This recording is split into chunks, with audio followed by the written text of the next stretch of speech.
Il-Partit Nazzjonalista qed jitlob biex tkun il-qorti li tiddeċiedi dwar jekk dawk li kisbu ċ-ċittadinanza b'investiment għandhomx dritt tal-vot. Dan minkejja li kemm il-Kummissjoni Elettorali u anke l-Gvern qablu li dawn għandhom jitneħħew mir-Reġistru Elettorali. B'hekk kellhom jinfetħu 91 każ separat quddiem il-qrati. Dan it-tkaxkir tas-saqajn qed isir biex il-każ jittawwal għal skopijiet politiċi.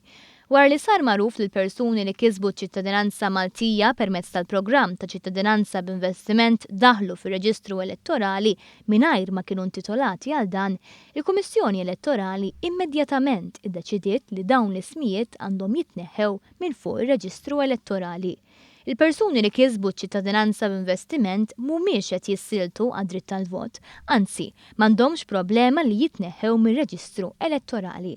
Però fil-każ li nstemma l-qorti l-4 filgħodu li nfetaħ mill-Partit Nazzjonalista kontra l-Kummissjoni Elettorali, l-avukati tad-difiża għamluha ċara li l-każ jista' jieqaf jinstema' għaliex ħadd ma kien qed jikkontesta t-tneħħija tad-dritt tal-vot.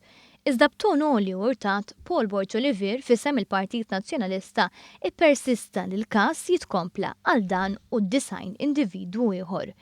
Il-Partit Nazzjonalista jrid jistabbilixxi ir-residenza ta' kull individwu billi jsegwi pass pass il-movimenti tagħhom, billi talab ix-xhieda ta' uffiċjali tal-immigrazzjoni biex jara dawn l-individwi sifrux, uffiċjali tal-posta biex jara dawn l-individwi jirridirezzjonawx il-posta tagħhom u saħansitra talab ix-xhieda tal-uffiċjali tal-arms biex jara dawn l-individwi u mhix jikkonsmaw dawlu ilma.